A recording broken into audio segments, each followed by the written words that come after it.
Have you got a way out? I'm telling you, it's $1 billion quiz, not $1 million quiz.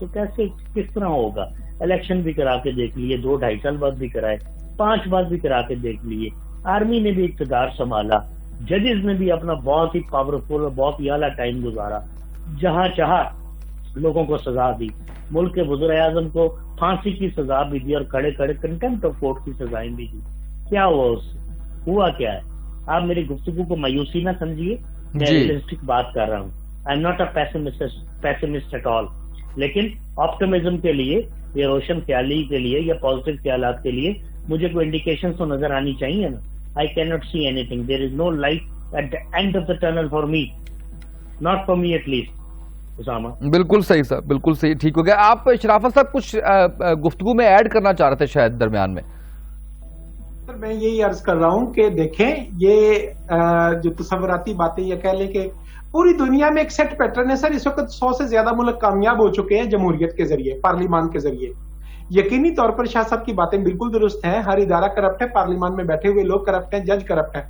لیکن ہمیں جو راستہ تلاش کرنا ہے وہ پارلیمان کے اندر بیٹھ کے بنانا ہے. لوگوں کے نمائندوں نے ہی الٹیمیٹلی اچھائی پیدا کی ہے، پوری دنیا میں اچھائی پیدا کی ہے، اور سب ممالک جہاں پر پارلیمانی سسٹم یا جہاں پر ڈیموکریسی چل رہی ہے وہ الٹیمیٹلی بہتر سے بہتر صورت اختیار کرتے جا رہے ہیں. ہمیں لوگوں کو اس بات پہ موٹیویٹ کرنا ہے اور حکومت کے خلاف یا حکومت پر دباؤ بڑھانا ہے کہ وہ پارلیمان کو مؤثر ترین ادارہ بنائے. ہمیں اس وقت عمران خان سے مطالبہ کرنا ہے کہ وہ تمام ادارہ جاتی اصلاحات کو پارلیمان میں ڈیبیٹ کے لیے پیش کرے. وہ جو چوری چوری بغل میں چھپا کر لاتے ہیں 21 قوانین منظور کروا لیے، 70 قوانین، یہ قوانین منظور کروانا ہاکی کے ڈاج دے کر گول کرنے کی مانند نہیں ہوتا. قوانین وہی سسٹین کرتے ہیں، وہی سٹیبل ہوتے ہیں جن پہ قومی اتفاق رائے ہوتا ہے. بھٹو صاحب نے 73 کا کانسٹیٹیوشن منظور کروایا، یہ اس لیے معتبر نہیں ہے کہ یہ بہت اچھا یا امریکی آئین کی مانند کوئی شاندار ہے اور لوگوں کے مفادات کا حقوق کا تحفظ کرتا ہے. وہ ایک گھٹیا آئین تھا، اس میں بہت سارے مسائل ہیں اور آج بھی موجود ہیں، لیکن اسے بار بار ویلیو اور بار بار زندگی اس لیے ملی کہ وہ قومی اتفاق رائے سے منظور ہوا تھا. اسی طرح 18ویں ترمیم میں بہت ساری چیزیں ابھی باقی رہ گئی ہیں، بہت سارے مسائل باقی رہ گئے ہیں، لیکن اسے قومی اتفاق رائے کے ساتھ بنایا گیا ہے.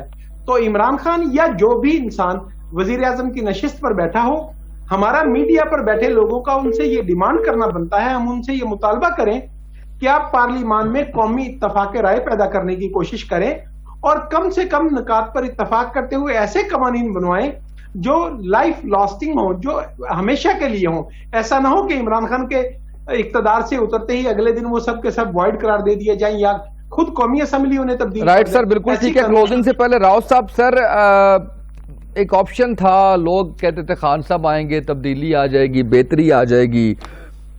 اب کس سے امید لگائی جائے سر؟ سر اس وقت تو مجھے کسی قسم کی کوئی امید نظر نہیں آتی. مجھے کوئی ایسا لیڈر نظر نہیں آتا جو کہ حقیقی معنوں میں عوام کی پلس کے حساب سے کام کرنے کی کوشش کرے. اور یہ مایوسی کا انتہائی المناک دور ہے.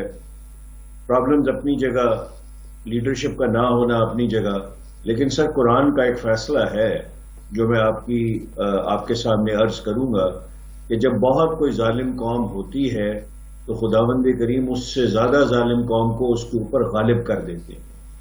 یہ بڑی بدقسمتی کی بات میں کر رہا ہوں. خدارہ چیزوں کو سمجھیں. کوئی انٹرسٹ نہیں ہے ایلیٹ کو. میں بڑے دکھ سے آپ کو کہہ رہا ہوں کہ جن جن اداروں کے سربراہان کا نام لیا گیا ہے، میں ان کے اگلے 3 جنریشنز کو بھی جانتا ہوں، ان سے پہلی جنریشنز کو بھی جانتا ہوں کہ ان کے بچے کیا کر رہے ہیں، ان کے دادا کیا کرتے تھے. اب یقین کیجئے سر کہ اس وقت لاہور میں رولز رائس خریدنے والوں کا ایک ہجوم ہے. یہ شاید آپ کے لیے خبر ہو اسامہ صاحب، رولز رائس کی قیمت اس وقت 17 کروڑ روپیہ ہے اور لوگ خرید رہے ہیں. اور آپ سمجھتے ہیں کہ پاکستان بہت خراب ملک ہے، وہ کہتے ہیں پاکستان سے اچھا ملک ہی کوئی نہیں ہے. آپ کہتے ہیں، آپ فرماتے ہیں کہ مہنگائی ہے. ان کی بیگمات کہتی ہیں کہ یہ جو 2-4 ڈپارٹمنٹل سٹور ہیں ان پہ نوکر جاتے ہیں، جا کے سامان لے آتے ہیں. تو سر جب تک اور یہ آپ چینج نہیں کر سکتے. یہ میں آپ کو عرض کر دوں، صابر شاہ صاحب جو فرما رہے ہیں صاحب ادراک آدمی ہے، رانا صاحب صاحب علم آدمی ہے، یہ درست فرما رہے ہیں. مجھے مستقبل قریب میں چینج نظر نہیں آ رہی. ہاں چینج تھرو وائلنس ہو سکتی ہے. جب بھوک اتنی بڑھے گی کہ غریب کا بچہ اپنے گھر میں رسک نہ ہونے کی وجہ سے مسئلے کا شکار ہوگا تو سر چینج آئے گی. میں نے ٹونیزیا میں خود چینج دیکھی ہے. میں 2 بار اس ملک میں گیا ہوں. زین العابدین 25-30 سال سے وہاں کے صدر تھے. ان کی تصویریں اور مجسمے لگے ہوئے تھے. ایک نوجوان لڑکے نے خودکشی کی ہے, اپنے آپ کو جلایا تھا, پھل بیچ رہا تھا تو پولیس نے اسے پیسے مانگے تھے, اس نے ریٹیلیشن اپنے آپ کو جلا لیا, اور وہاں سے سر عرب سپرنگ شروع ہوا تھا.